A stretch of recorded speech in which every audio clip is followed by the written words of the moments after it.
الحمد لله وكفى وسلام على عباده الذين اصطفى أما بعد فأعوذ بالله من الشيطان الرجيم بسم الله الرحمن الرحيم قال الله تعالى في كتابه العزيز وجاهدهم به جهادا كبيرا صدق الله العظيم اللهم صل وسلم على نبينا محمد رب اشرح لي صدري ويسر لي أمري واحلل عقدة من لساني يفقه قولي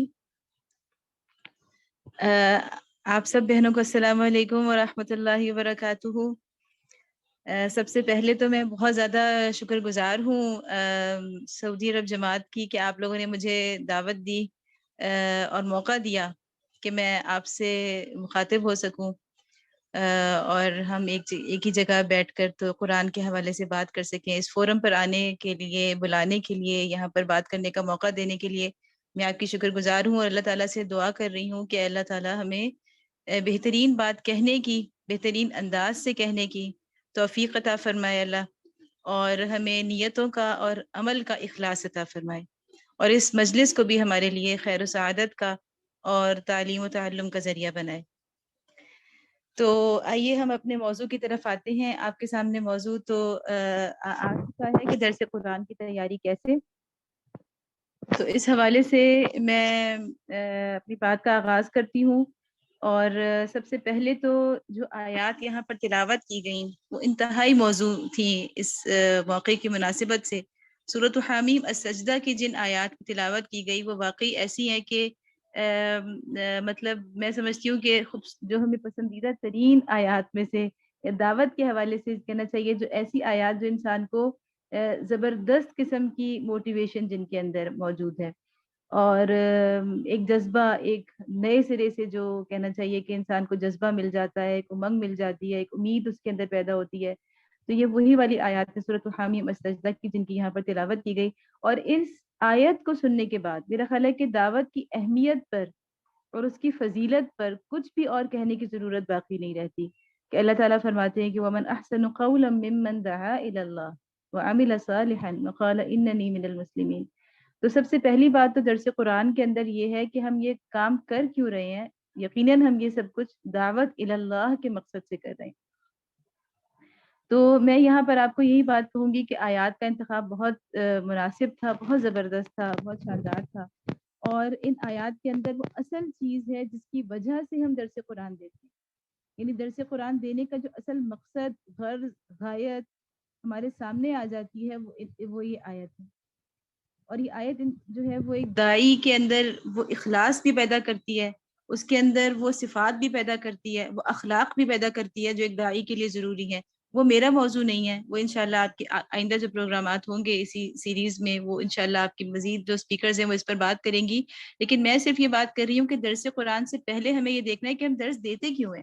تو اصل چیز جو بنیاد ہے وہ دعوت کا جذبہ ہے، یعنی درس جب بھی ہم دیں گے تو وہ صرف اس لیے نہیں کہ اپنی کسی ذہنی تعیش کے لیے، کہ اپنی کسی علمی پیاس کو بجھانے کے لیے، یا خدا نہ خواستہ اس سے بھی کچھ کمتر مقاصد ہمارے سامنے آ جائیں، یعنی نادانستہ طور پر، شیطانی وسوسے کے طور پر، کہ ہم اپنی علمی جو کہنا چاہیے کہ دھاک ہے وہ بٹھانے کے لیے، یا کسی کے مقابلے میں آنے کے لیے، یا اور ایسے بہت ہی ہیچ مقاصد جو ہو سکتے ہیں قرآن کے حوالے، قرآن کی کو پڑھنے پڑھانے کے، خدا نہ خواستہ ہم ان کے اندر کہیں گرفتار نہ ہو جائیں شیطانی اکساہٹوں کے نتیجے میں۔ تو ہمارے سامنے ہمیشہ یہ بات ہونی چاہیے درس قرآن دینے پر ہمیں مجبور کس چیز نے کیا ہے، ہم یہ کر کیوں رہے ہیں۔ تو اصل چیز یہ ہے کہ دراصل ہم اللہ تعالیٰ کے بندوں کو اللہ کی دعوت پہنچانا چاہتے ہیں، ہم انہیں اللہ سے جوڑنا چاہتے ہیں، ہم چاہتے ہیں کہ انسانوں اور انسانوں کے رب کے درمیان جو فاصلے ہیں وہ ختم ہو جائیں، اور ہم یہ چاہتے ہیں کہ انسان اللہ کے پیغام کو بس سمجھ لے، وہ ادھر ادھر کی سارے نظریات اور افکار کا جو ایک جنگل ہے اس کے درمیان سے وہ اصل اپنے رب کی پکار کو سمجھ لے۔ تو یہ وہ چیز ہوتی ہے جو ہمیں درس قرآن پر آمادہ کرتی ہے۔ اچھا، اس میں یہاں پر تھوڑی سی یہ بات بھی آپ سے کہوں گی کہ آپ دیکھیے گا کہ دعوت اور درس قرآن ان میں کیا فرق ہے۔ دعوت ایک بہت عمومی چیز ہے جس کا ان آیات جو حامیم السجدہ کی آیات تلاوت کی گئی اس میں جو تذکرہ تھا دعوت کا تھا۔ تو دعوت تو کہنا چاہیے کہ اس کی کوئی انتہا نہیں ہے، اس کے بے انتہا انداز ہیں، طریقے ہیں اور شکلیں ہیں، لیکن درس قرآن اور دعوت میں کیا فرق ہے کہ درس قرآن دعوت کا ایک ذریعہ ہے، اور یہ وہ ذریعہ ہے جس کو اللہ تعالیٰ نے جہاد کبیر کہا ہے۔ دعوت درس قرآن کے اندر یعنی کہنا چاہیے کہ مرکوز نہیں ہے۔ دعوت کل کی کل درس قرآن نہیں ہے، دعوت کے اندر بہت ساری چیزیں آتی ہیں۔ کوئی لوگ گفتگو کے ذریعے دعوت دیں گے، کوئی اپنے عمل کے ذریعے دعوت دیں گے، کوئی صرف اپنی مسکراہٹ کے ذریعے دعوت دیں گے، کوئی کھانے پینے کی تقریبات کے ذریعے، کوئی آرٹ کے ذریعے دعوت دیں گے، کوئی شاعری اور ادب کے ذریعے سے دعوت دیں گے، لیکن کچھ لوگ وہ ہوں گے جو درس قرآن کے ذریعے سے دعوت دیں گے۔ تو وہ داعین دین جو درس قرآن کے ذریعے سے دعوت دے رہے ہیں، وہ دراصل وہ کام کر رہے ہیں، دعوت کا وہ والا راستہ انہوں نے اختیار کیا ہے کہ اللہ نے ان کو اس کی توفیق دی ہے، جس کو اللہ تعالیٰ نے اپنی کتاب میں کیا کہا ہے، جہادن کبیرہ وجاہدہم بہ جہادن کبیرہ۔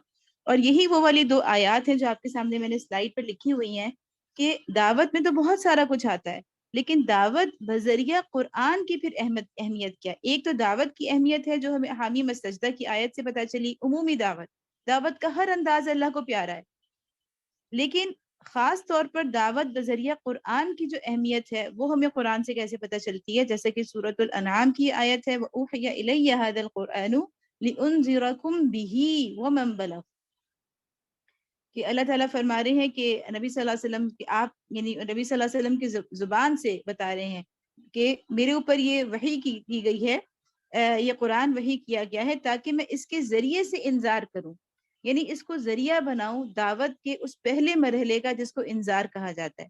ہم سب جانتے ہیں کہ دعوت کا، نبی صلی اللہ علیہ وسلم کی دعوتی زندگی کا، اور یعنی جس کو کہا جاتا ہے جو علماء اور سیرت نگار جس میں فرق کرتے ہیں نبوت اور دعوت کے 2 الگ الگ مراحل میں، نبوت اور رسالت کے، تو وہ یہی کہتے ہیں کہ نبی صلی اللہ علیہ وسلم پہلی وحی کے ذریعے سے ان کو نبوت تو مل گئی تھی، لیکن رسالت اس وقت ملی تھی جبکہ اللہ تعالیٰ نے ان کو دعوت کا حکم دیا، اور اللہ تعالیٰ نے سب سے پہلے ان کو جب دعوت کا حکم دیا تو وہ آغاز کس چیز سے ہوا، انذار سے۔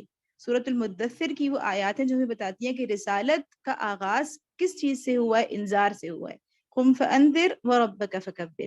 تو اللہ تعالیٰ بتا رہے ہیں کہ دعوت کا آغاز جب ہوگا انذار کے ذریعے سے ہوگا، تو اس انذار کا بہترین جو راستہ ہے وہ کیا ہے، قرآن ہے۔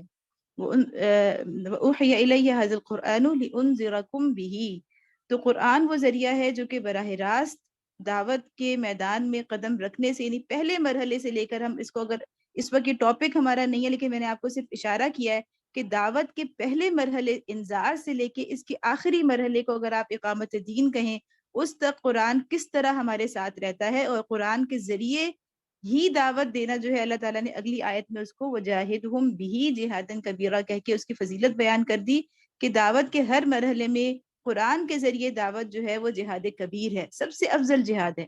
اور اس حوالے سے یہ بھی ذہن میں رہنا چاہیے کہ ہمارے ذہنوں میں جو ایک حدیث اکثر ہوتی ہے کہ وہ اس حدیث کی ظاہر ہے کہ سند کافی کمزور ہے، اور علماء نے اس کے اوپر بہت بات کی ہے، کہ جس میں کہا گیا ہے کہ جب وہ جہاد سے لوٹ رہے تھے صحابہ کرام تو کہا گیا کہ یہ جہاد اکبر کی طرف آ رہے ہیں، چھوٹے جہاد سے بڑے جہاد کی طرف، یعنی نفس کے جہاد کو بڑا جہاد کہا گیا، لیکن اس کی کوئی یعنی ثبوت ہمیں ایسا نہیں ملتا۔ البتہ یہ پتہ چلتا ہے ہمیں قرآن سے واضح طور پر کہ اللہ تعالیٰ نے خود کس چیز کو جہاد کبیر کہا ہے، سب سے بڑا جہاد اللہ تعالیٰ نے جس چیز کو کہا ہے وہ قرآن کے ذریعے جہاد کو کہا ہے۔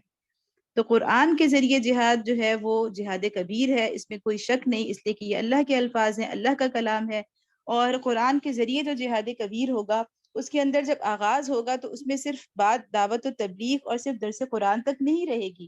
قرآن کے ذریعے سے جہاد کا مطلب یہ ہے کہ آغاز تو اس کا یہی ہوگا کہ آپ درس قرآن کی شکل میں لوگوں کو قرآن سے جوڑیں گے، اللہ کے بندوں کو، یہ اس کا پہلا مرحلہ ہے۔ اور جب تک یہ مرحلہ بخیر و خوبی اور احسن انداز سے پورا نہیں ہوتا تو قرآن کے ذریعے جہاد کے اگلے مراحل بھی کبھی بھی اپنے کہنا چاہیے کہ مقاصد کا حصول یا اپنے اہداف کو حاصل نہیں کر سکتے۔ میرا خیال ہے آپ میری بات سمجھ رہی ہوں گی انشاءاللہ، کہ میں یہ کہنا چاہ رہی ہوں کہ جس چیز کو اللہ تعالیٰ نے جہاد بالقرآن کہا ہے اور اس کو جہاد اکبر کہا ہے، جہاد کبیر کہا ہے، قرآن کے ذریعے سے جہاد کو، اس کا پہلا مرحلہ ہے درس قرآن، اس کا پہلا مرحلہ ہے کہ اللہ کے بندوں کو بیٹھ کے قرآن کی تعلیم دی جائے، لفظاً لفظاً سبقاً سبقاً قرآن سمجھایا جائے، اس کی تلاوت سکھائی جائے، اس کے احکام بتائے جائیں اور اس کی فہم دیا جائے، اس پر عمل کے طریقے اور انداز سکھائے جائیں۔ تو درس قرآن کی محفلیں یہ سب کچھ کرتی ہیں، لیکن یہ اس کا پہلا مرحلہ ہے۔ اور جتنا زیادہ یہ پہلا مرحلہ درس قرآن کی محفلیں جتنے زیادہ بخوبی سے اور خوبصورتی کے ساتھ احسن انداز سے ہم پہلا مرحلہ طے کریں گے، اتنا ہی زیادہ قرآن کے ذریعے جہاد کے جو اگلے مراحل ہیں وہ طے ہوتے چلے جائیں گے۔ تو اب ہم پہلی بات تو میں نے آپ کے سامنے یہی رکھی کہ ہمیں یہ اندازہ ہو کہ قرآن کے ذریعے دعوت کا جو کام ہے اس کو اللہ تعالیٰ نے جہاد کبیر کہا ہے، اور یہ بہت ہی زیادہ دعوت کے اعلیٰ کہنا چاہیے کہ درجوں میں۔ تو اس کے بعد ہم جو بات دیکھ لیتے ہیں وہ یہ ہے کہ مدرس کا قرآن کے ساتھ تعلق کیا ہونا چاہیے۔ تو یہ تو بالکل صاف سی بات ہے کہ جب کوئی چیز انسان کے اندر، ایک وہ ٹیچر ہوتا ہے نا کلاس کے اندر جس کو لگ رہا ہوتا ہے کہ اس نے کاپی پیسٹ کیا ہے بہت کچھ بیٹھ کے، اور آ کے وہ بچوں کے سامنے اس کو جو کچھ اس نے لکھا ہے اپنی نوٹ بک کے اوپر تو وہ اس کو پڑھنا شروع ہو گیا، لیکن وہ اس کے اندر نہیں اترا۔ تو قرآن کے ساتھ تعلق بھی جب تک کہ ایک مدرسہ کا ایسا نہیں ہوگا کہ قرآن کا فہم بھی اس کے دماغ کے اندر نہ اتر چکا ہو، اور قرآن کا درد اس کے دل کے اندر نہ اتر چکا ہو، اور یعنی کہنا چاہیے کہ اس کے دل کو اور اس کے ذہن کو، دونوں کو جب تک کہ قرآن نے انتہائی زیادہ متاثر نہ کر دیا ہو، اور اس کے بعد اس کے عمل کو، یعنی قلب و ضمیر کے بعد اس کا عمل اگر قرآن کے سانچے میں ڈھل نہ چکا ہو، اور قرآن کے ساتھ اس کا تعلق ایک مضبوط تعلق نہ ہو، اٹھتے بیٹھتے چلتے پھرتے دن رات کا تعلق نہ ہو، قرآن کے ساتھ محبت کا تعلق نہ ہو، علم کا تعلق، سیکھنے سکھانے کا تعلق نہ ہو، تو اس وقت تک یہ ہم یہ نہیں ہو سکتا کہ ہم دوسرے بندوں کو اللہ کے ساتھ جوڑ دیں یا اللہ کی کتاب کے ساتھ جوڑ دیں۔ جتنا زیادہ ایک مدرسہ کا خود قرآن کے ساتھ تعلق گہرا ہوگا، روحانی ہوگا، اتنا ہی زیادہ اس کے الفاظ کے اندر خود بخود اللہ تعالیٰ اثر پیدا کر دیتے ہیں۔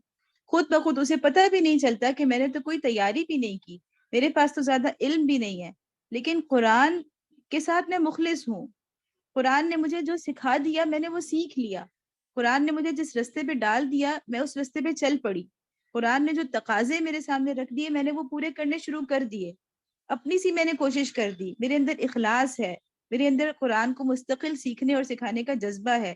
تو یہ وہ چیز ہوتی ہے جو کہ نظر نہیں آتی، لیکن اسی کی برکت سے اللہ تعالیٰ ایک مدرسہ کے زبان کے اندر، اس کے الفاظ کے اندر اللہ تعالیٰ اس کے اندر ایک اثر پیدا فرماتے ہیں، اور پھر ہی یہ ممکن ہوتا ہے، یعنی جتنا مدرسہ کا قرآن کے ساتھ تعلق ہوتا ہے، دل کا تعلق، اسی قدر آپ کے جو سننے والے ہوتے ہیں وہ اسی قدر جو ہے وہ ان کا تعلق قرآن کے ساتھ جڑ سکتا ہے۔ تو اصل بات یہی ہے کہ یہ ہمیں وہ پتہ چلتا ہے نا اس دعا سے بھی، کہ نبی صلی اللہ علیہ وسلم نے اس دعا کی بہت زیادہ فضیلت آئی ہے، اور ہمیشہ غم اور حزن کے موقع پر اس کو پڑھنے کی ترغیب دی، نبی صلی اللہ علیہ وسلم پڑھا کرتے تھے، اور طویل جو دعا ہے تو اس میں اللہ تعالیٰ آخر میں اس کے جو الفاظ ہیں کہ انت جعل القرآن ربیع قلبی ونور صدری وجلاء حزنی وذہاب ہمی وغمی۔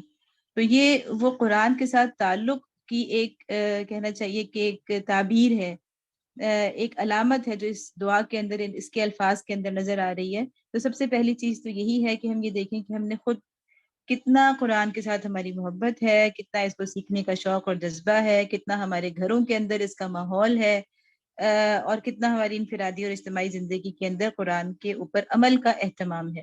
تو یہ سب چیزیں انشاءاللہ ہوں گی تو خود بخود اللہ تعالیٰ ہمارے الفاظ میں برکت پیدا فرمائیں گے۔ اچھا، آگے کی جو 2 سلائیڈز ہیں یہ میں نے پہلے ایک لیکچر دیا تھا تو میں نے ذرا اس میں تفصیلی تھا نسبتاً، تو میں نے اس میں پوری ایک تھوڑی سی تاریخ بیان کی تھی کہ رجوع القرآن کی جو جدید عوامی تحریک ہے اس کے اہم سنگ میل کیا ہیں۔ اس سے مراد یہ تھی، بس آپ کو میں صرف یہ بتاؤں، اس سے مراد یہ تھی کہ قرآن کی تعلیم اور قرآن کے درس ہمیشہ ایک یعنی بنیادی طور پر یہ ایک علمی سرگرمی ہے، اور اس علمی سرگرمی کو ظاہر ہے ہمیشہ علماء ہی مسند درس پر بیٹھا کرتے تھے، اور ان کے جو کہنا چاہیے مخاطبین ہوتے تھے وہ بھی ان کے شاگرد ہوتے تھے مخصوص، یعنی آپ یہ کہہ لیں کہ ایک مدرسہ کی شکل ہوتی تھی جس میں ایک مخصوص شاگرد ہیں جنہوں نے اپنے آپ کو وقف کیا ہے قرآن کے علم کے لیے، تو وہی جو ہے وہ علماء کے حلقہ دروس میں بیٹھا کرتے تھے۔ لیکن اس کے بعد یعنی کہنا چاہیے کہ ایک جو امت کے اوپر ایک بہت زبردست زوال کا دور آیا، اور ایسا کہ وہ سیاسی زوال بھی تھا، وہ اخلاقی زوال بھی تھا، اور یہ ایک طویل عرصہ تھا، اور اب ہم سوچتے ہیں، ہم اکثر بڑی وہ کرتے ہیں نا کہ ہم کیسا زمانہ آ گیا یہ اور وہ، لیکن ہم اگر پیچھے کم از کم یعنی 4-5 صدیاں پیچھے چلے جائیں تو ہمیں اندازہ ہوتا ہے کہ ہم ایک بہت بہتر حالت میں رہ رہے ہیں۔ مسلمان اس سے پہلے جو ایک سیاسی زوال کا دور گزار چکے ہیں، اور کہنا چاہیے کہ جنگوں کا دور گزار چکے ہیں، اور یہ کہنا چاہیے کہ مسلمان ایک بدترین غلامی کا دور گزار چکے ہیں، تو اس کے اندر ہمیں یہ لگتا ہے کہ اب ہم بہت بہتر حالات میں رہ رہے ہیں۔ تو اصل مسئلہ کیا تھا کہ لوگ آہستہ آہستہ قرآن پر عمل سے دور ہوئے تھے، اللہ کی کتاب سے دور ہوئے تھے۔ تو ان حالات کے اندر اگر ہم دیکھتے ہیں کہ جو اسلامی احیاء کی تحریکیں شروع ہوئی ہیں، یعنی یہ بڑی دلچسپ بات ہے کہنے کو کہ آپ کو پتہ ہے نا کہ اگر ہم بر صغیر کو لیتے ہیں تو یہاں پر ہم کہتے ہیں کہ سب سے پہلی جو احیائی تحریک ہے وہ کس نے شروع کی تھی؟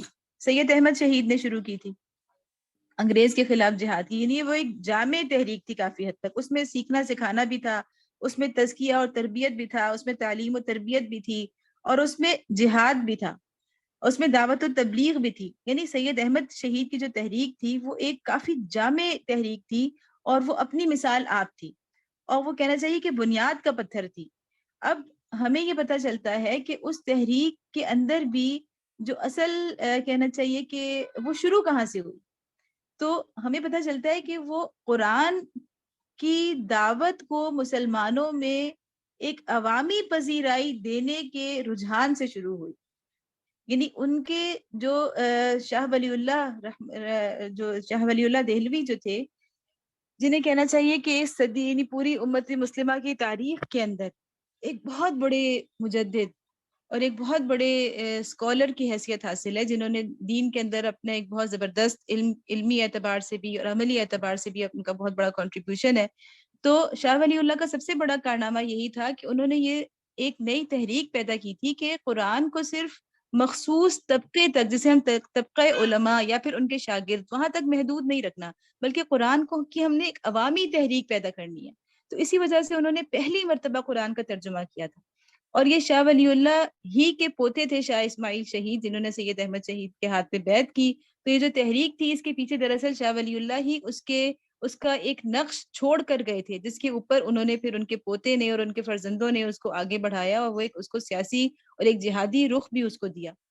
تو کہنے کا مطلب یہ ہے کہ جو ایک بیداری کی تحریک شروع ہوئی ہے، اس کے پیچھے اگر آپ اس کو تھوڑا سی اس کی تعقیب کریں اور اس کو گہرائی سے سمجھیں تو وہ بھی شروع کہاں سے ہوئی ہے؟ شروع یہیں سے ہوئی ہے کہ جب یہ سوچ پیدا ہوئی اور جب اس کے لیے کوشش کی گئی کہ قرآن کے ذریعے عوام الناس کو جوڑا، قرآن کے ذریعے سے عوام الناس کو اللہ تعالیٰ سے جوڑا جائے، اور اللہ کے بندوں کو عام طور پر بلا لحاظ اس کو بالا طاق رکھتے ہوئے کہ کوئی عالم ہے یا کوئی عام آدمی ہے۔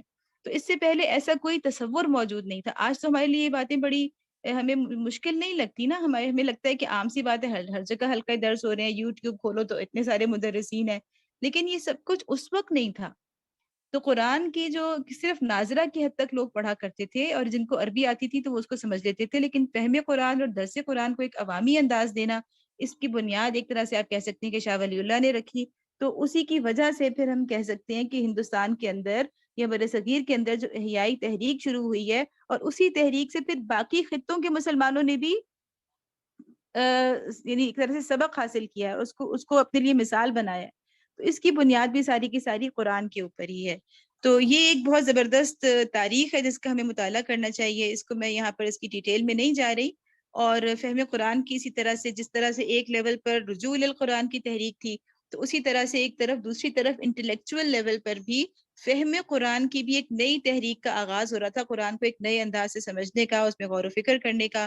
تو پچھلے کچھ عرصے کے اندر یہ جو پوری قرآن کے اندر کہنا چاہیے کہ ایک احیائی تحریک پیدا ہوئی ہے، اس کے لیے اس کو سمجھنا ہمارے لیے اس لیے بہت ضروری ہے، اور جو میں اکثر مدرسات کے سامنے رکھتی ہوں اس کی وجہ یہ ہوتی ہے کہ ہمیں سمجھ میں آئے کہ جس مسند پر آج ہم بیٹھے ہیں کہ ہم درس قرآن دے رہے ہیں، تو یہ ایک بہت بڑی علمی مسند ہے، اس کے بہت بڑے علمی تقاضے ہیں۔ ٹھیک ہے کہ انہوں نے مسلمانوں کے لیے، ان کی عام اصلاح کے لیے، مسلمانوں کو زوال سے نکالنے کے لیے اور ایک عوامی بیداری پیدا کرنے کے لیے یہ سوچا اور اس پر عمل کیا، اور ایک تحریک شروع کی کہ مسلمانوں کو گھر گھر ان کے پاس یعنی درس کے عوامی حلقے کھولنے شروع کیے۔ تو وہ ایک اپنی ضرورت تھی جس پر آج ہم عمل پیرا ہیں، لیکن اس کا مطلب یہ نہیں ہے کہ ہم اس کی علمی حیثیت کو بالکل فراموش کرتے ہیں۔ ایک طرف عوامی بیداری، ایک طرف عوامی جو تحریک ہے فہم قرآن کی، اس کو آگے بڑھانا بھی ضروری ہے کہ ہر انسان، ہر بندہ اللہ کے کلام کو سمجھ جائے، قرآن کو زیادہ سے زیادہ آسان کر کے بتانا، اور ہر ایک کو اکسانا کہ نہیں آپ بھی درس دیجیے، آپ بھی جتنا آتا ہے آپ بولیے، آپ سیکھیے، جتنا سیکھا ہے آگے سکھائیے۔ جتنا یہ ضروری ہے اتنا ہی دوسری طرف یہ بھی ضروری ہے کہ ہم اس کے جو علمی تقاضے ہیں ان کو بالکل فراموش نہ کریں۔ ہمیں یہ پتا چلے کہ کس طرح کم از کم 11 صدیوں تک مسلمانوں نے عوام، یعنی کوئی بھی عام آدمی جو ہے وہ اس درس قرآن کی مسند پر نہیں بیٹھا تھا، اور یہ صرف علماء کا کام ہوتا تھا۔ لیکن ٹھیک ہے کہ ایک بہت بڑی مصلحت کے تحت اس کو عوامی انداز دیا گیا، لیکن اس کا مطلب ہمیں یہ نہیں لینا چاہیے کہ ہم بالکل اس کے جو علمی تقاضے ہیں اس سے بالکل ہی ان کو فراموش کر بیٹھیں۔ تو دونوں چیزوں کے اندر توازن بہت ضروری ہے۔ ایسا بھی نہ ہو کہ دعوت کا جذبہ ہمارا اتنا آگے بڑھے کہ ہم بغیر کچھ سیکھے سکھائے ہم قرآن کو آگے سکھانا شروع کر دیں، اور جس کی وجہ سے جو عام زبان میں کہا جاتا ہے کہ نیم، اب میں بولوں تو شاید کچھ اچھا نہ لگے، لیکن مطلب یہ بہت ایک حقیقت ہوتی ہے، جیسے ہم کہتے ہیں کہ نیم ملا خطرہ جاں۔ تو کئی دفعہ ہم ایسی چیزیں سنتے ہیں مختلف لوگوں کی زبان سے، جو درس قرآن دیتے ہوئے ایسی باتیں کہہ جاتے ہیں جو کہ ان کے انتہائی ناقص علم کی بنیاد پر لوگوں کی غلط رہنمائی ہو رہی ہوتی ہے۔ تو نہ تو ایسا ہو کہ دعوت کا جذبہ ہمیں اتنا زیادہ اوپر لے جائے کہ ہم قرآن کو سیکھے بغیر اور اس کی ایک بنیادی جو ایک کہنا چاہیے کہ بیس لائن جو علم ہے وہ بھی حاصل کیے بغیر ہم قرآن کو آگے سکھانا شروع کر دیں، اور نہ ایسا ہونا چاہیے کہ ہم یہ سوچیں کہ نہیں ہم تو قرآن کو سکھا ہی نہیں سکتے اور ہم کبھی اس لیول پر آ ہی نہیں سکتے۔ تو ہمیں کیا کرنا ہے؟ ہمیں محنت اور کوشش ضرور کرنی ہے۔ کہنے کا مطلب یہ ہے کہ دعوت کا جذبہ بڑا قیمتی ہے، اور دعوت کے بعد قرآن کے ذریعے سے دعوت جہاد کبیر ہے، اور اس کو ہم نے کسی صورت نہیں چھوڑنا، لیکن اس کے لیے ہمیں مستقل کوشش کرنی ہے، مستقل محنت کرنی ہے، ہر درس کے لیے پہلے سے تیاری۔ یہ نہ ہو کہ ہم کہیں کہ ہم تو درس دیتے ہی رہتے ہیں، ہمیں تو اب تیاری کی ضرورت ہی نہیں ہے، ہم نے کئی بار تفہیم القرآن پڑھی ہے، فلاں تفسیر پڑھی ہے، تو اب تو ہم بغیر تیاری کے دے سکتے ہیں۔ ہر درس کے لیے نئے سرے سے تیاری، اور وہ محسوس کرنا کہ ہم کون سی علمی، اس لیے کہ جیسا کہ میں نے آپ سے پہلے کہا کہ دعوت کے تو بہت سے طریقے ہیں، آپ کسی اور طریقے کو بھی اختیار کر سکتے ہیں، لیکن اگر آپ درس قرآن کے طریقے کو اختیار کر رہے ہیں تو یہ محنت مانگتا ہے، اس کے پورے علمی تقاضے ہیں، وہ آپ نے پورے کرنے ہیں۔ تو یعنی ان دونوں کے درمیان انسان کو رہنا چاہیے، اعتدال کے راستے پہ رہنا چاہیے۔ تو انشاءاللہ میرا خیال ہے کہ ہم اس بات کو اچھی طرح سے سمجھ رہے ہوں گے، اور میری اس گفتگو سے نہ تو آپ نے یہ سمجھا ہوگا کہ آپ آئندہ درس قرآن نہیں دیں گی۔ انشاءاللہ میں سمجھتی ہوں کہ ہم لوگ سب یہاں پر جو بیٹھے ہیں وہ یہی سیکھنے کے لیے بیٹھے ہیں کہ ہمیں درس قرآن تو دینا ہی ہے، اور ہم دے ہی رہے ہیں، لیکن ہم سے جو کمی اور کوتاہی ہے ہم اس کو مزید، یعنی ہم ان کو دور کرنا چاہتے ہیں اور اپنے درس کو بہتر بنانا چاہتے ہیں، نہ کہ یہ کہ ہم جو پہلے سے اللہ تعالیٰ ہمیں توفیق دیے ہوئے ہیں اور ہم اللہ کے بندوں کو اللہ کی کتاب پڑھا رہے ہیں، سکھا رہے ہیں، تو ہم اس کو چھوڑ ہی دیں۔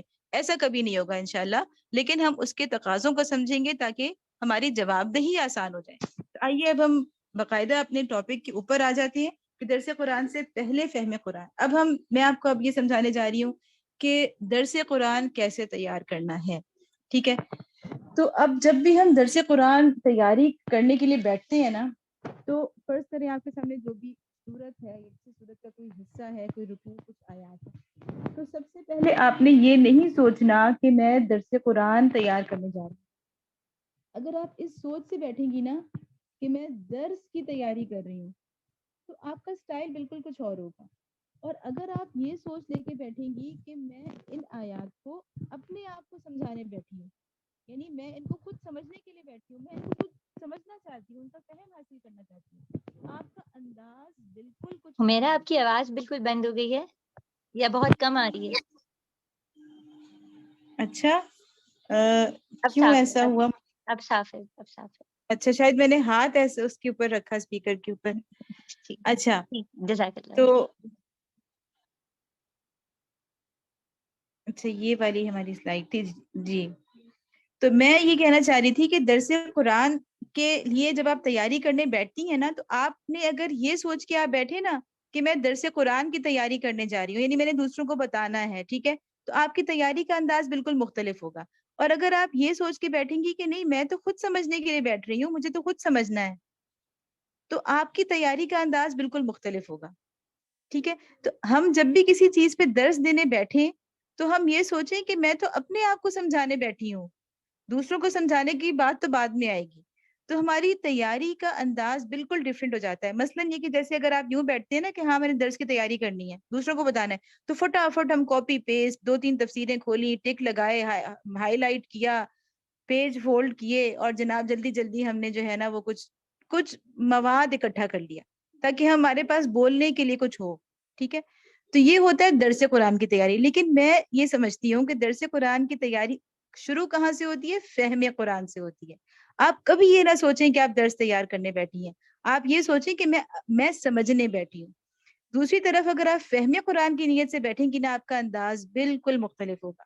وہ کیا ہوگا اس کے اوپر ہم آگے بات کرتے ہیں, لیکن میں یہاں پر صرف یہ کہہ رہی ہوں کہ درس قرآن سے پہلے کیا ہے؟ اصل چیز فہم قرآن ہے. اسی کو اللہ تعالیٰ نے فرمایا کہ افلا یتدبرون القرآن ام علی قلوب اقفالها, یعنی اللہ تعالیٰ نے جو چیز ہم پر فرض کی ہے وہ یہ فرض نہیں کی کہ ہم کہیں کہ میں نے تو بھائی 4 تفسیروں سے درس تیار کیا ہے, میں نے تو 5 سے تیار کیا, میں نے تو فلاں فلاں کتاب ساتھ پڑھی ہے. اللہ تعالیٰ نے ہم پر ڈھیر ساری تفسیریں پڑھنا فرض نہیں کیا. اللہ تعالیٰ نے جس چیز پہ ہمیں پکڑ لینا ہے نا, وہ کیا ہے؟ وہ جو اس آیت میں اللہ تعالیٰ ہم سے سوال کر رہے ہیں, کیا تم نے تدبر نہیں کیا تھا؟ تو تدبر کا ذکر قرآن میں بار بار آیا کہ تم تدبر کرو اس کتاب کے اندر. اس کا حق یہ ہے کہ اس کے اندر تدبر کرو. تو تدبر کے بارے میں اللہ نے ہم سے پوچھنا ہے. ٹھیک ہے, تو اصل چیز تدبر ہے. اسی بات کو علامہ اقبال نے جو بڑی خوبصورتی کے ساتھ بیان کیا نا کہ تیرے ضمیر پہ جب تک نہ ہو نزول کتاب, گرہ کشا ہے نہ راضی نہ صاحب کشاف. تو اصل بات یہ ہے کہ آپ ڈھیر ساری تفسیریں پڑھ لیں, راضی پڑھ لیں, کشاف پڑھ لیں, ٹھیک ہے, لیکن آپ کی فہم کی گتھی نہیں سلجھے گی, آپ کے اندر وہ چیز نہیں اترے گی, وہ آپ کے اوپر جیسے کہتے ہیں حلق سے اوپر رہے گی. آپ کے اندر جذب نہیں ہوگا اس کا فہم. اور جذب کب ہوگا؟ جب آپ اپنا ذاتی تدبر کریں گی. تو ذاتی تدبر کے بغیر کبھی بھی انسان کو فہم حاصل نہیں ہوتا, اور فہم کے بغیر کبھی بھی آپ اچھا درس نہیں دے سکتے. اس لیے میں ہمیشہ یہ کہتی ہوں کہ آپ کبھی یہ سوچیں ہی نہ کہ میں درس کی تیاری کر رہی ہوں. آپ ہمیشہ یہ سوچیں کہ میں فہم حاصل کر رہی ہوں, میں خود سمجھ رہی ہوں. درس آپ دیکھیے گا کہ خود بخود بڑا اچھا ہو جائے گا جب آپ نے چیز کو اچھی طرح سے سمجھا ہوا ہوگا. یہ تو ہم دیکھتے ہیں نا اپنے کلاس روم میں بھی, بچوں کے ساتھ بھی, ہم نے خود بھی جب دور طالب علمی میں تھے, ہمارے بچے پڑھ رہے ہیں, تو یہی ہوتا ہے نا کہ ایک ٹیچر جو ہے وہ ریڈنگ کر رہا ہوتا ہے, دوسری ٹیچر کو کہتے ہیں اس کے کانسیپٹ بڑے کلیئر ہیں. تو وہ جو کانسیپٹس کلیئر ہوتے ہیں, جس کو فہم کہا جاتا ہے, اس میں اصل جو کنجی ہوتی ہے فہم کی, وہ تدبر ہوتا ہے. اور تدبر ایسی چیز ہے جو نہ میں آپ کے لیے کر سکتی ہوں اور نہ آپ میرے لیے کر سکتی ہیں. یہ تدبر ایسی چیز ہوتی ہے جو ہر انسان کو اپنے لیے خود کرنا ہوتا ہے. ٹھیک ہے, تو اب ہم اس سے آگے جاتے ہیں. اب اگلی بات ہمارے سامنے ہے کہ فہم و تدبر کیسے کریں قرآن پر. تو اس کی بھی ظاہر ہے کچھ رہنما اصول ہیں کہ ایسے تو نہیں کہ مطلب ہم بالکل آزاد ہو جائیں گے ہر چیز سے, اور جس طرح ہمارا دل چاہے گا ہم خیالات کے گھوڑے دوڑائیں گے. نہیں, ایسا نہیں ہے. اس کے بھی کچھ اصول ہیں. تو سب سے پہلے ہم یہ دیکھتے ہیں کہ ہم کسی چیز کو سمجھنا چاہتے ہیں. ٹھیک ہے, تو اس میں کچھ جو اس سلائیڈ کے اوپر جو میں نے اصول لکھے ہوئے ہیں, وہ اصول ہیں جو بنیادی طور پر, یعنی کہنا چاہیے کہ ایک مجموعی طور پر قرآن کے فہم سے متعلق ہے. ٹھیک ہے, مجموعی طور پر جب ہم کسی چیز کو سمجھنا چاہتے ہیں, کوئی بھی صورت آپ کے سامنے ہے, تو اس کو سمجھنے کے لیے کچھ ایسے اصول ہیں جو پورے قرآن کے اوپر لاگو ہوتے ہیں. تو وہ میں یہاں پر رکھ رہی ہوں. سب سے پہلے تو یہ کہ مختلف تقسیمات کے اندر کچھ فہم کے پہلو ہیں. یعنی اگر فرض کریں آپ کے سامنے کوئی مکی صورت ہے, ٹھیک ہے, سورۃ البقرہ آپ سمجھنے جا رہے ہیں, سورۃ الحجر آپ کے سامنے ہے, ٹھیک ہے, سورۃ النحل آپ کے سامنے ہے, تو اگر آپ اس سورت کو سمجھنے چاہ رہے ہیں تو سب سے پہلے آپ کو فہم کہاں سے ملے گا؟ اس کی تقسیمات پر. قرآن کی جو مختلف تقسیمات ہیں ان کے اندر ہر سورت کے فہم کے کچھ نکات پوشیدہ ہیں. تو سب سے پہلے آپ نے ان تقسیمات کے اندر سے فہم کے نکات کو لینا ہے. ٹھیک ہے, سب سے پہلی جو تقسیم ہمارے پاس ہے, سب سے پہلی قسم کی, وہ ہے مکی اور مدنی کی. سب سے پہلے ہم یہ دیکھیں گے کہ اچھا یہ سورت مکی ہے یا مدنی ہے. تو بہت ساری چیزیں آگے جب ہم سورت پڑھتے جائیں گے نا, تو ہمیں خود بخود ریلیٹ ہوتی جائیں گی چیزیں. اچھا مکی ہے نا, اس لیے تو یہ بات آئی ہے, مدنی ہے نا, اسی لیے تو یہ بات آئی ہے. تو ہم مکی اور مدنی کے اندر زبردست ایک فہم کا پہلو ہے. اور جب آپ اپنے اس متن کو پڑھ رہے ہوتے ہیں جس پہ آپ نے درس دینا ہے, جس کو میں کبھی بھی یہ نہیں کہوں گی کہ آپ نے درس دینا ہے, میں ہمیشہ یہ کہوں گی کہ جس کو آپ نے سمجھنا ہے, ٹھیک ہے, جس کا فہم آپ حاصل کرنے جا رہی ہیں, تو اس سورت کا یا اس رکوع یا ان آیات کا آپ دیکھیں گی کہ کیسے آپ کو پتہ چل جائے گا اچھا مکی ہے اس لیے اس کا یوں موضوع ہے.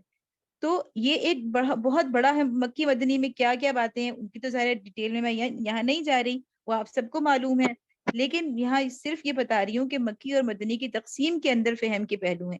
اچھا, اس کے بعد ایک اور تقسیم ہے ترتیب نزول اور ترتیب مصحف کی تقسیم. یعنی ہم یہ دیکھتے ہیں کہ پہلی ترتیب کیا ہے, ترتیب نزول.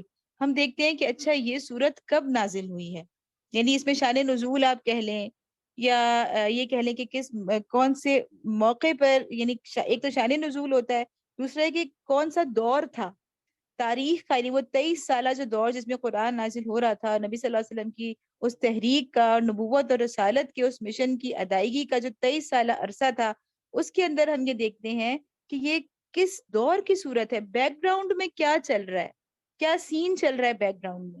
تو ترتیب نزول کے اندر بہت سارے فہم کے پہلو ہمیں مل جاتے ہیں.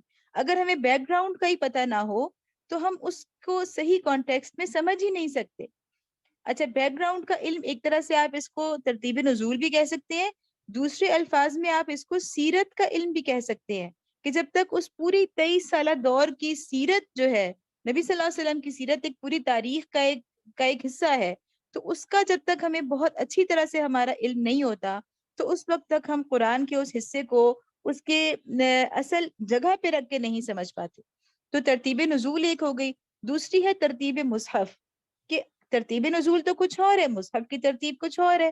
تو اللہ تعالیٰ نے مدنی صورتوں کو کیوں شروع میں رکھ دیا, حالانکہ مکی قرآن جو ہے وہ پہلے نازل ہو رہا تھا. اور یہ بہت ساری اس میں ایسی باتیں ہیں کہ اللہ نے شروع میں کیوں, اب ہمیشہ کے لیے جو مسلمان جو قرآن کھولیں گے جب پڑھیں گے تو ان کے بعد وہ 13 سال بعد کے دور سے قرآن کے اندر داخل ہوں گے. قرآن کی دنیا میں وہ 13 سال لیٹ داخل ہو رہے ہیں, تو کیوں, اس کی کیا مصلحتیں ہیں, کیا حکمتیں ہیں. تو ترتیب مصحف ایک اور بہت بڑا ٹاپک ہے. اور آپ کو پتہ ہے کہ یہاں میں نے لیکچر میرا ریکارڈڈ ہے جس کی سلائیڈز میں نے تھوڑی سی اسکپ کی ہیں, اس میں یہ اس پر بات کی ہے کافی تفصیل کے ساتھ کہ ترتیب مصحف کو ایک طرح سے نظم قرآن کے حوالے سے, یعنی کہنا چاہیے کہ ہمیشہ سے ہی مفسرین نے اس میں بات کی, اس میں غور و فکر کیا, لیکن دور جدید میں اگر ہم دیکھیں تو امام حمید الدین فراہی, جو فراہی مکتب فکر کہلاتا ہے, پھر مدرسۃ الاصلاح,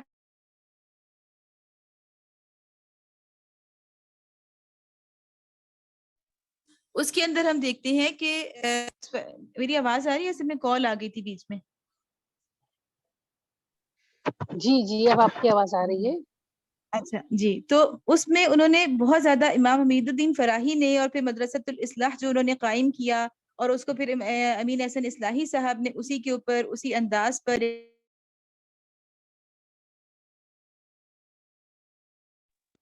میرے ذرا آفس سے کال آیا, بچوں سے کہتی ہوں کہ وہ کر لیں.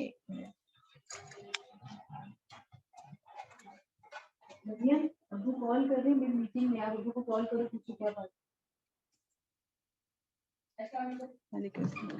جی سوری.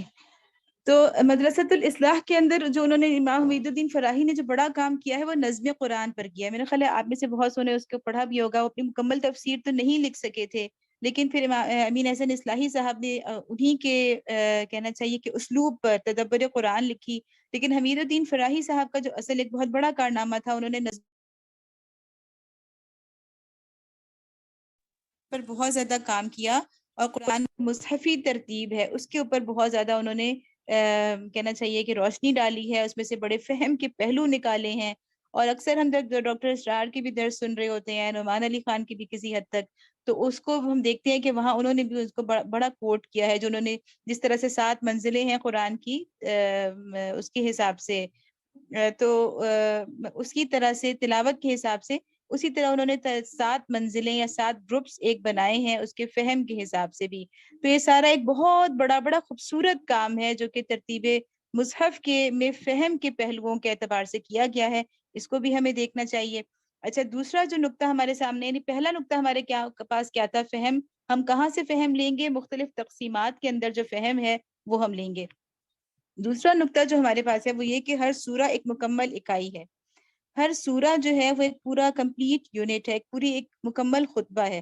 تو ہم جب بھی کوئی درس دیں تو ہم کیا کریں کہ اس پوری بے شک ہم درس تو ایک رکوع کا دے رہے ہیں، لیکن اس سورت کا جو پورا موضوع ہے اس کے ساتھ اس کو ضرور ریلیٹ کریں. مثلا ہم سورت الزمر کا ہمارے پاس کوئی ایک رکوع ہے، چند آیات ہے، لیکن ہم اس کے اوپر آنے سے پہلے سورت الزمر کا جو پورا موضوع ہے، اس کا جو پورا شان نزول ہے، اس کا جو پورا بیک گراؤنڈ ہے، اس کے اندر جو بنیادی مضامین ہے، کلیدی مضامین ہے، ان کا ایک مجموعی فہم ہمارے پاس ہونا چاہیے، تاکہ ہم اپنی دیے گئی جو ہمارے پاس آیات ہیں جن کو ہم سمجھنے جا رہے ہیں اس کے ساتھ اس کو ریلیٹ کر سکیں.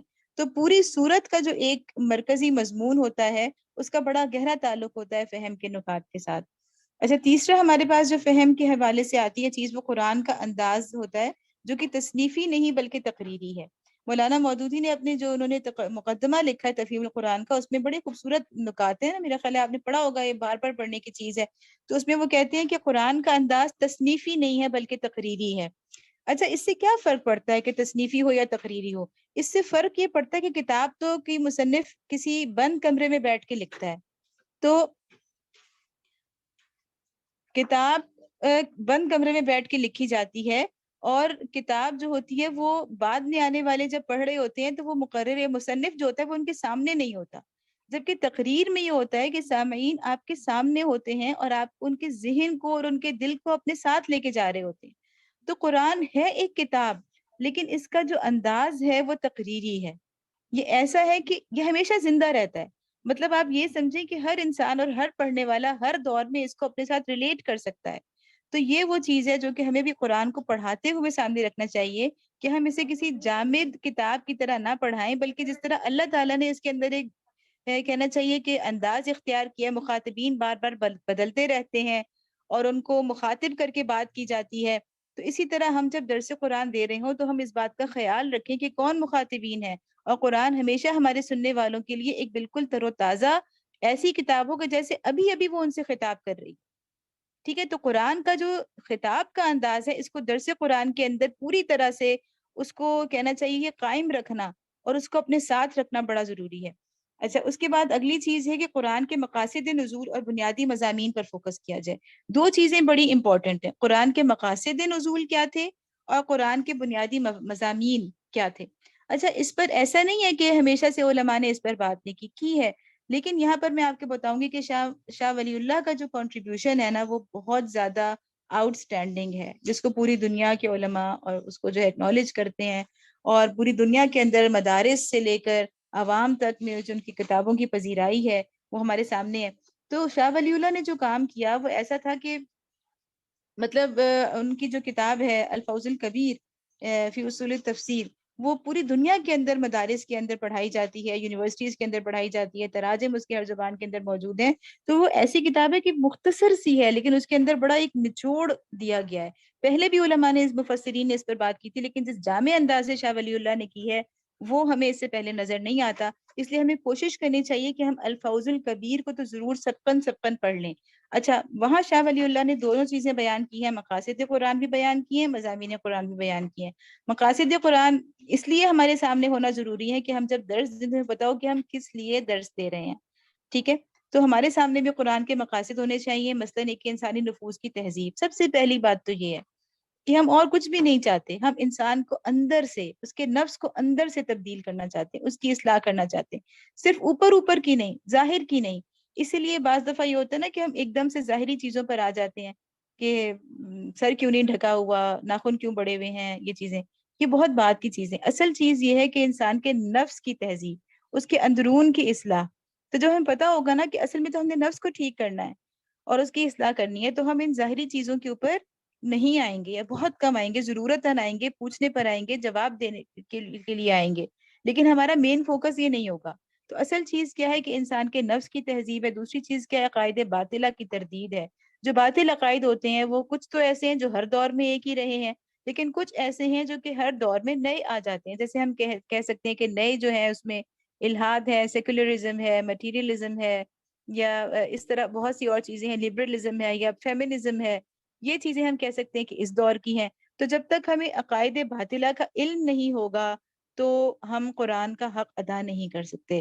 تو اس کا مطلب یہ ہے کہ ایک مدرسہ کو جو علم چاہیے وہ صرف قرآن کا نہیں چاہیے، بلکہ اس کو جدید دور کی جو بھی بحثیں ہیں ان کا صرف سوشل میڈیا والا علم نہیں، ٹک ٹاک والا یا فیس بک یا واٹس ایپ والا علم نہیں، بلکہ اس کا کچھ نہ کچھ گہرا علم. یعنی مثلاً فیمینزم کو ہم لیں تو ہم نے فیمینزم پر کچھ نہ کچھ بکس کا ٹھیک ٹھاک مطالعہ کیا ہوا ہو، مطلب ہمیں پتا ہو، یہ نہ ہو کہ ہم نے صرف سنی سنائی باتیں ہیں. تو اس طرح اپنے اگر ہمیں اس کا علم نہیں ہوگا تو ہم اس کی تردید کیسے کر سکیں گے؟ پھر یہی ہوگا نا کہ ہم ایسی تردید کرتے ہیں، بعض دفعہ ہم ایسی باتیں کہہ دیتے ہیں کیونکہ ہمارا علم بڑا سطحی ہوتا ہے ان چیزوں کے اوپر، ہم ان چیزوں کو اس قابل ہی نہیں سمجھتے کہ ہم ان کو سمجھیں. ٹھیک ہے نا، ہم کہتے ہیں یہ تو باتیں عقائد ہیں، ہم ان کو سمجھیں ہی کیوں. تو پھر کیا ہوتا ہے کہ ہم جب درس کے دوران ان چیزوں کا حوالہ کر دیتے ہیں یا ان پر رد کرتے ہیں تو یہ ہو جاتا ہے کہ ہم سے زیادہ گہرا علم رکھنے والے وہاں پر موجود ہوتے ہیں اور انہیں وہ اس سے اوفینڈ ہوتے ہیں. ان کو پتہ چل رہا ہوتا ہے کہ ہم نے پڑھے بغیر یا سمجھے بغیر کسی چیز کے اوپر ہم نے تنقید کی ہے، تو اس سے اچھا اثر پڑنے کے بجائے برا اثر پڑتا ہے. تو عقائد باطلہ کی تردید بھی ضروری ہے، لیکن اس کے لیے ضروری ہے کہ ہمیں اپنے زمانے کے جو عقائد باطلہ ہوں ان کا علم بھی ہمارے پاس ہونا بڑا ضروری ہے. دوسری بات اس میں یہ بھی بڑی امپورٹنٹ ہے، ڈاکٹر محمود احمد غازی صاحب کی کتاب میں پڑھ رہی تھی کہ انہوں نے کہا کہ آپ ایسا نہ کیا کریں کہ نام لے کے باقاعدہ کہ یہ عقیدہ جو ہے یہ باطل عقیدہ ہے، نہیں، بلکہ اشارتاً اگر آپ کو پتہ ہے کہ آپ کے آڈینس میں ایسے لوگ ہیں تو آپ اشارتاً اس کی تردید کریں گے. ٹھیک ہے، اور اس کے لیے بھی ضروری ہے کہ آپ کے پاس جب تک علم نہیں ہوتا کسی چیز کا، گہرا علم نہیں ہوتا، تو آپ اس کو تردید بڑے پھر اکثر ہماری جو ہوتی ہے نا بڑے کہنا چاہیے کہ ایک بھونڈے انداز سے ہو جاتی ہے. تو اس کو ایک معیاری تنقید رکھنے کے لیے ضروری ہوتا ہے کہ ہمارے پاس علم کا ایک لیول ہو. اچھا، تیسری چیز اعمال فاسدہ کی نفی ہے. اعمال فاسدہ جو ہو رہے ہیں ان میں ہمیں روکنا ہی روکنا ہے لوگوں کو، لیکن اس میں بھی پھر ایک ترتیب ہے. اگر اعمال فاسدہ بہت بڑے یعنی کبائر کی درجے کے ہیں ان کے اوپر تو ہمیں یہ نظر آتا ہے قرآن سے جو رہنمائی ملتی ہے کہ اس کے اوپر تو آپ کو ڈائریکٹ جو ہے وہ آپ کو تنقید کرنی ہے اور اس کی اصلاح کے لیے کوشش کرنی ہے، ان کی نفی کرنی ہے. لیکن جو بڑے گناہوں کی اس میں نہیں آتے، چھوٹی چھوٹی چیزیں ہیں، تو ان کے اوپر آپ کو انڈائریکٹلی کرنا ہے یا پھر تھوڑا ٹھہر کر کرنا ہے جب لوگوں کی بنیاد بن جائے. لیکن بہرحال قرآن کے مقاصد نزول یہ تینوں ہی ہیں، اور ہم جب درس دے رہے ہوں تو ہم سوچ لیں کہ ہم نے اس سے آگے نہیں بڑھنا، یہ تین چیزیں ہمیں کرنی ہیں. پھر شاہ ولی اللہ نے مضامین قرآن بھی بیان کر دی ہیں جس میں علم الاحکام ہے، علم المقاسمہ ہے، علم تذکیر بھی اعلیٰ اللہ ہے، تذکیر بھی ایام اللہ ہے، اور تذکیر بالموت وما بعدہ ہے. اچھا، اس کے بعد ہم دیکھتے ہیں کہ اب ہم آتے ہیں فہم متن کے مراحل. اب یہ تو میں نے آپ کو بتایا ابھی تک کہ قرآن کے ایک کسی بھی حصے کو یعنی عمومی طور پر قرآن کے فہم کے جو اصول ہیں وہ میں نے آپ سے ذکر کر دیے. اب میں آپ کو بتاتی ہوں کسی گیون ٹیکسٹ کے اوپر آپ درس دینے جا رہے ہیں تو میں اس کو درس نہیں کہوں گی، میں ہمیشہ اس کو فہم ہی کہوں گی. ٹھیک ہے، کہ ہم اس کو سمجھنے جا رہے ہیں. تو اب ہم دیکھتے ہیں کہ ہم نے کیا کرنا ہے. اس کے دو مراحل ہیں، کسی بھی متن کے فہم کے دو مراحل ہوتے ہیں.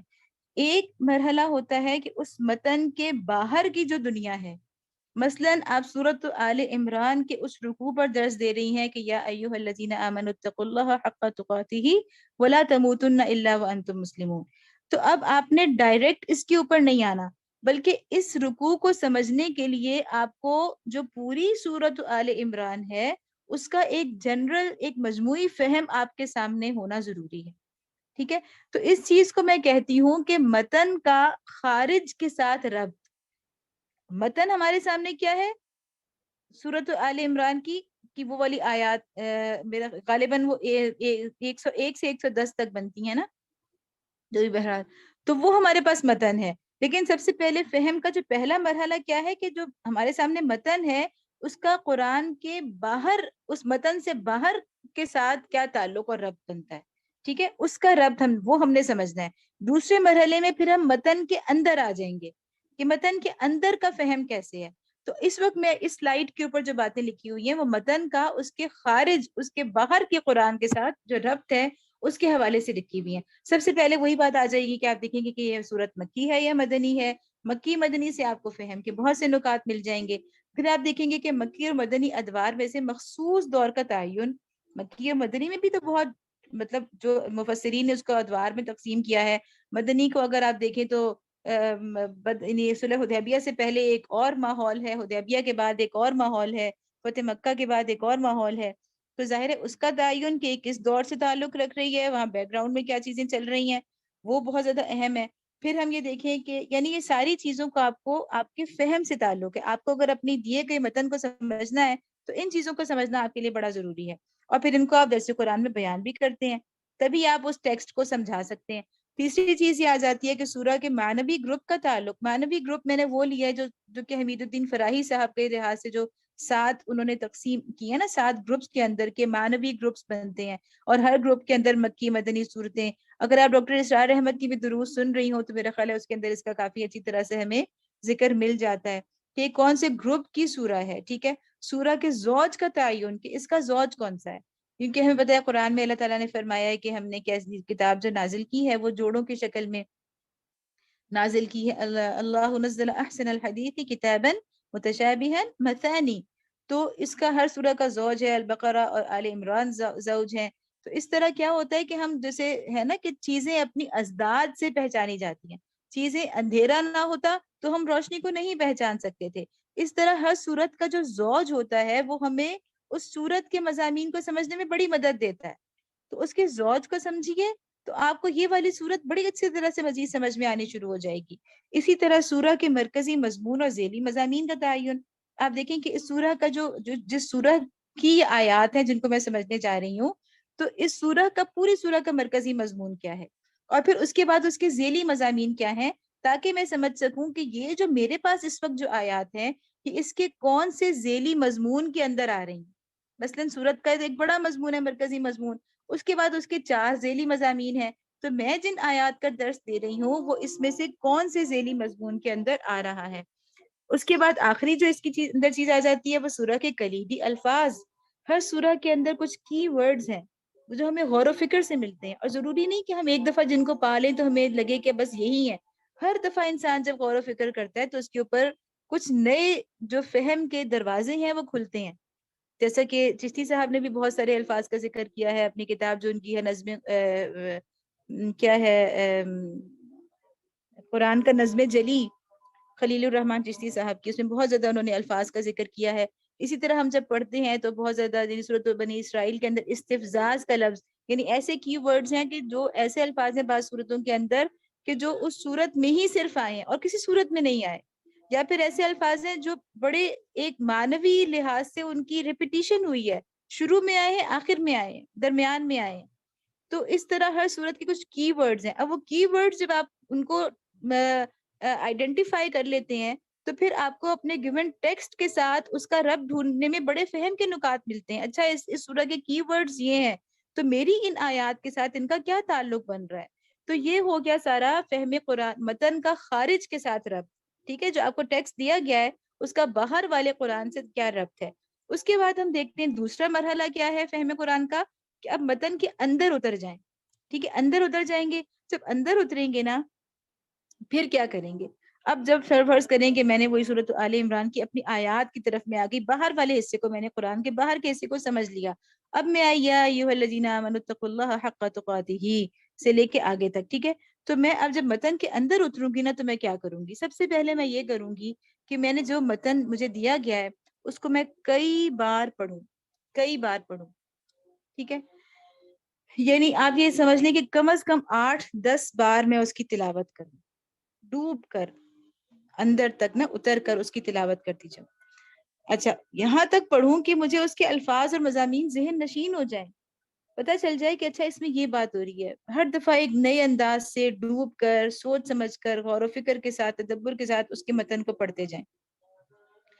ابھی ہم نے تفسیر نہیں کھولی، ٹھیک ہے، اکثر کیا ہوتا ہے ہم جب قرآن کو پڑھنے بیٹھتے ہیں ہم کیا کرتے ہیں فٹافٹ تفسیر کھولتے ہیں، نہیں، آپ نے سب سے پہلے کیا کرنا ہے، تفسیر نہیں کھولنی، آپ نے اس گیون ٹیکسٹ کو کئی بار پڑھنا ہے۔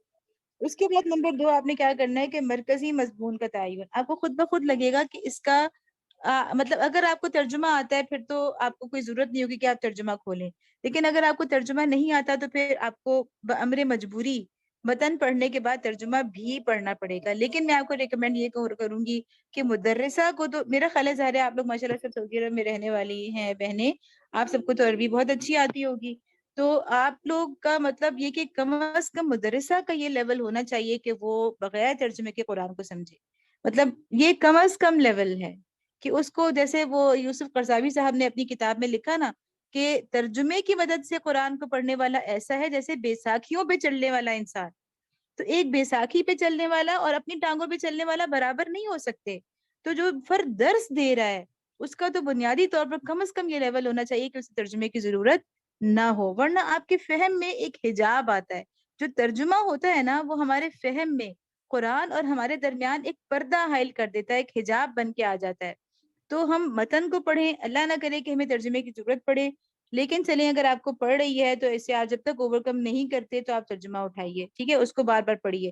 پھر آپ کیا کریں، مرکزی مضمون آپ کو سمجھ میں آئے گا. یہ مرکزی مضمون سے مراد ہے کہ آپ سمجھے کہ اس پوری میں اللہ تعالیٰ ایک بات کون سی کہہ رہے ہیں.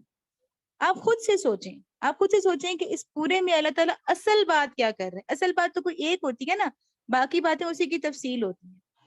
آپ اصل بات مرکزی مضمون ڈھونڈیے، لکھیے اپنے پاس. ہو سکتا ہے آپ کو اس کو تبدیل کرنا پڑے، آپ کو لگے نہیں یہ نہیں تھا یہ تھا. یہ آپ کا پورا تدبر کی ایک پریکٹس ہے، مشق ہے. پھر آپ اس کی ذیلی مضامین دیکھیں. مرکزی مضمون اگر یہ ہے تو یہ بات اس سے کیسے ریلیٹ ہو رہی ہے، یہ آیت اس سے کیسے ریلیٹ ہو رہی ہے، تو اس کے ذیلی مضامین بنتے چلے جائیں گے. اچھا یہ اس کی شاخیں ہیں، یہ اس کی اقسام ہیں، یہ اس کی شرائط ہیں، یہ اس کے آداب ہیں، یہ یہاں فرض کفایہ ہے، یہاں فرض عین ہے، تو یہ اس کے ذیلی نکات بنتے چلے جائیں گے. پھر چوتھی چیز یہ ہے کہ مرکزی مضمون کے ذیلی مضامین کے ساتھ ربط کے حوالے سے سوالات اٹھانا. اب آپ بتائیں گی کہ مرکزی مضمون تو یہ ہے اور ذیلی مضامین یہ ہیں، تو ان کا آپس میں کیا ربط ہے، کس کس طرح ربط بن رہا ہے، اس کے لیے آپ اپنے ذہن سے سوالات اٹھائیے.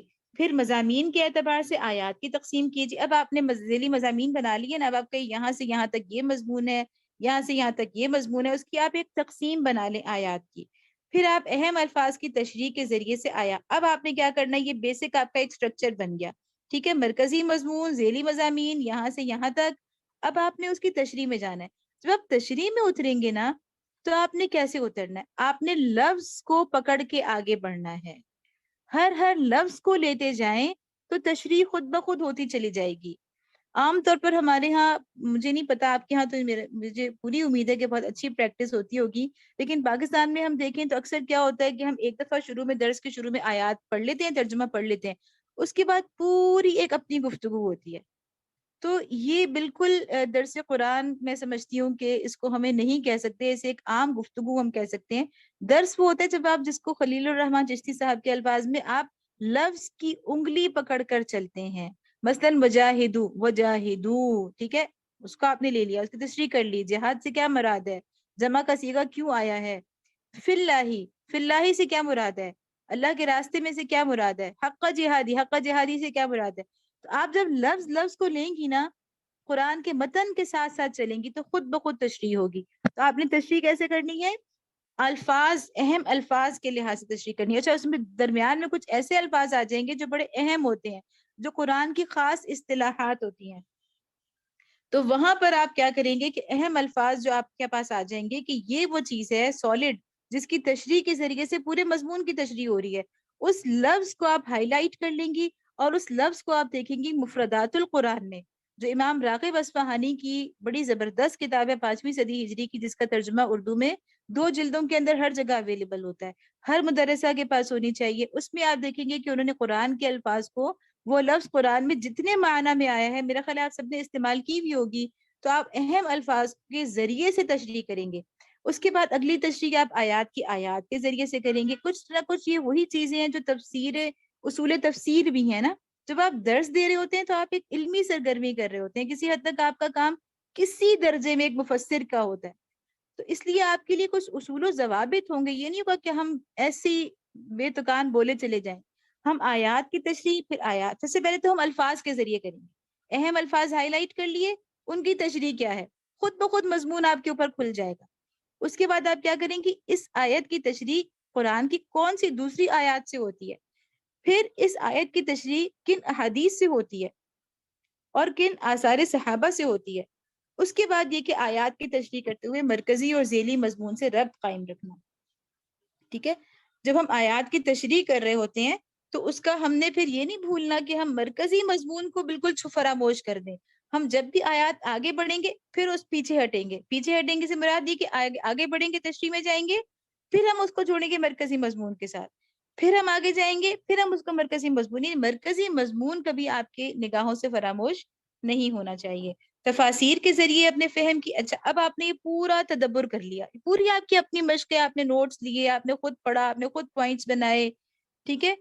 اب آخر میں آپ تفسیر کھولیں گے اور اب دیکھیں گے ایک نہیں، دو نہیں، 3 4 تفاسیر آپ کھولیں گے، پھر آپ دیکھیں گے کہ آپ کا فہم تفاسیر سے کتنا جو ہے وہ مطابقت رکھتا ہے. آخر میں اپنے فہم کی جانچ اور مفسرین کے افادات سے استفادہ کریں گے. آپ کو تفاسیر سے بہت سے نئے نکات مل جائیں گے، لیکن یہ بہت بعد میں جا کے ہوگا. پھر اس کے بعد آپ یہ کریں گے کہ موجودہ حالات پر تطبیق کریں گے، اپنے ارد گرد کے حالات سے مثالیں لائیں گے. اور آخر میں، لیکن یہ بہت طویل نہیں ہونا چاہیے، ایسا نہیں ہونا چاہیے کہ ہمارا درس قرآن پورا جو ہے وہ ایک حالات حاضرہ پہ بریفنگ بن جائے، اور آخر میں خلاصہ کلام کو مختصر الفاظ میں دہرانا، کیونکہ لوگ بہت ساری باتیں بھول جاتے ہیں. تو بلٹس کے اندر آخر میں بتانا کہ ہم نے آج جو پڑھا اس میں 3 نکات تھے مثلا، بس یہ اہم باتیں ہیں، ان کا ایک وہ بتانا، خلاصہ بتانا بہت ضروری ہے. اچھا، یہ میں نے مختصر ایک چیز لکھی ہوئی ہے، جن کے میں سمجھتی ہوں کہ جن لوگوں نے بہت خدمت کی ہے، خصوصاً جماعت کے اندر، جماعت اسلامی کے اندر اگر ہم دیکھیں، تحریک کے اندر، تو جن لوگوں نے درس قرآن دینے والوں کی تربیت میں بہت اہم کردار ادا کیا، وہ ایک خرم مراد صاحب تھے، اللہ تعالیٰ ان کی مغفرت فرمائے، ان کے درجات کو بلند فرمائے.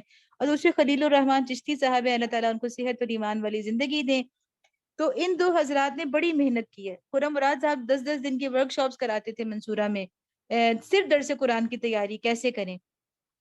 تو ان 2 حضرات کے جملے مجھے لگتا ہے کہ بس ان کو آپ پکڑ لیں، ان کو پکڑ لیں. یہ 2 اصول ہیں ان کے جملے. خرم مراد کے صاحب کہتے تھے متن کے قریب رہیے، ٹھیک ہے، اور چشتی صاحب کہتے تھے لفظ کی انگلی پکڑ کر چلیے. تو یہ 2 وہ چیزیں ہیں جس کے ذریعے سے یہ بنیادی اصول ہیں جو کہ آپ کے درس قرآن کو درس قرآن ہی رکھتے ہیں، وہ ایک عام گفتگو یا تقریر میں تبدیل نہیں ہوتی. اور میرا خیال ہے ہمارا ٹائم پورا ہو گیا ہے. تو موضوعاتی مطالعہ آخر میں دیکھتی ہوں، یہ میں نے آپ کو جو پورا ابھی تک ہم نے جو بات کی ہے وہ ہم نے کی ہے درس قرآن، وہ والا درس جو کسی متن پہ دیا جاتا ہے، کچھ مخصوص آیات پر دیا جاتا ہے. دوسرا ہمارے ہاں جو درس ہوتا ہے وہ موضوعاتی ہوتا ہے. تو اس حوالے سے میں آپ کو صرف اتنا بتاؤں گی کہ میں خود موضوعاتی درس دینے سے بہت اوائڈ کرتی ہوں، الا یہ کہ موضوع بہت ہی کامن سا ہو جس میں فقہی بحثیں زیادہ نہ ہو. مثلا آخرت ہے، مثلا اخلاص ہے، ٹھیک ہے، اس میں اتنے فقہی مسائل نہیں ہیں، اس پہ تو آپ دے سکتے ہیں درس قرآن موضوعاتی بھی. لیکن یہاں تک کہ جہاد کا موضوع بھی اگر ہے نا، اس پہ بھی میں سمجھتی ہوں کہ موضوعاتی درس نہیں، یعنی موضوعاتی درس اس لیے کہ وہ ایک بہت بڑا علمی معیار چاہتا ہے. موضوعاتی درس کا مطلب یہ ہوتا ہے کہ آپ نے اس موضوع کا مکمل احاطہ کیا ہوا ہے، اور مکمل احاطہ ایک بہت بڑا علمی درجہ جو ہے اس کا متقاضی ہوتا ہے.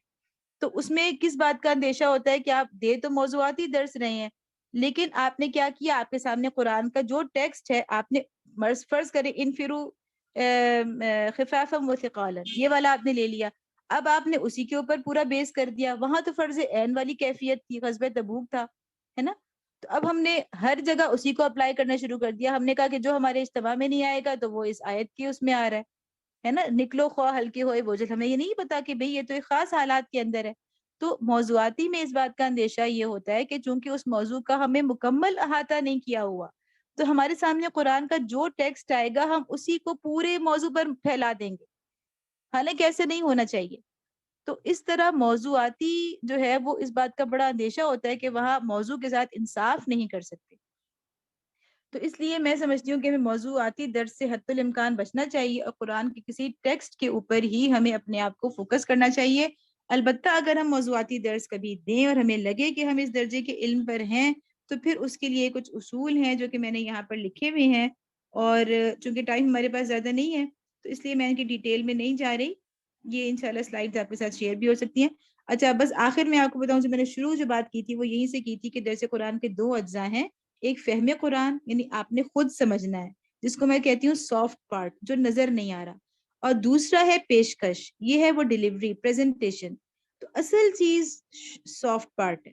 آپ نے اگر فہم حاصل کر لیا تو آپ کی پیشکش جو بظاہر دوسروں کے سامنے آ رہا ہوتا ہے، اور اکثر ہم اسی کو ساری امپورٹنس دے رہے ہوتے ہیں، وہ بہت ہلکی چیز ہے. ٹھیک ہے، ہارڈ جو اس کا پارٹ ہے بڑا آسان ہو جائے گا اگر آپ نے سافٹ پارٹ پہ محنت کر لی. تو پھر آخری جو سلائیڈ ہے یہ پیشکش کے اعتبار سے ہے کہ ٹھیک ہے، جب آپ نے ہارڈ پارٹ پہ محنت کی، سافٹ پارٹ پہ محنت کی ہے، تو انشاءاللہ خود بخود آپ کی پریزنٹیشن بہت اچھی ہوگی. لیکن کچھ چھوٹی چھوٹی چیزیں ہیں جو انسان ان کو سامنے رکھے، مثلاً یہ کہ حمد و ثنا اور درود سے آغاز ہونا چاہیے، اور درست اور رواں تلاوت ہونی چاہیے، رواں اور مؤثر ترجمہ آغاز میں یا تشریح کے ساتھ پڑھا جائے، یعنی وہ لفظی ترجمہ نہ ہو یا پرانی اردو نہ ہو. کسی ایسی بات سے گفتگو کا آغاز جس سے توجہات مرکوز کرانے میں مدد ملے، کہ ہم آج یہاں کیوں بیٹھیں. آپ جو جس موضوع پہ درس دینے جا رہے ہیں اس کے آغاز میں آپ اس موضوع سے متعلق اس کو آج کے حالات سے کچھ یوں ریلیٹ کریں کہ لوگوں کو لگے کہ ہاں ہم اس موضوع پر کچھ سننا چاہتے ہیں. مخاطبین کی ذہنی سطح اور قلبی کیفیت کا لحاظ ضرور رکھا جائے. اگر آپ نے سوچا ہے کہ میں آدھے گھنٹے کا درس دوں گی لیکن مخاطبین کی کیفیت ایسی نہیں ہے تو آپ 10 منٹ میں بھی اسے ختم کر سکتی ہیں. وقت کی اچھی تقسیم ہو، آیات احادیث اور واقعات کے حوالے بیان کریں. اسرائیلیات اور غیر مستند واقعات اخباری قصوں اور اشعار وغیرہ کے ذریعے تشریح سے گریز کرنا چاہیے. حالات پر منطبق کرنے کے لیے واقعات بیان کیے جا سکتے ہیں مگر بہت زیادہ وقت ان پر نہ لگایا جائے. تقریر کے سے جوش خطابت سے پرہیز کرنا چاہیے. درس میں آسان، سادہ اور چھوٹے جملوں کا استعمال.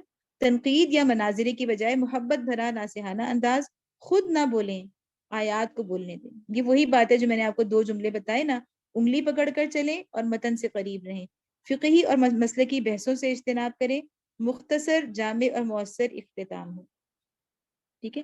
اور یہ آخری سلائیڈ کے اوپر کچھ وہ کتابیں ہیں جو کہ ناگزیر ہیں. میرا خیال ہے کہ آپ مدرسات کو یہ بالکل بیس لائن ہے. درس قرآن کی تیاری، درس قرآن کیسے دیں، خرم مراد صاحب کی، اس میں انہوں نے ماڈل دروس بھی دیے ہوئے ہیں اور پورا یہ طریقہ جو سمجھایا ہوا ہے. اس طرح مختصر کتاب درس قرآن کی تیاری کیسے، چشتی صاحب کی ہے. محاضرات قرآن ہے ڈاکٹر غازی کی. قرآن کا راستہ خرم مراد صاحب کی.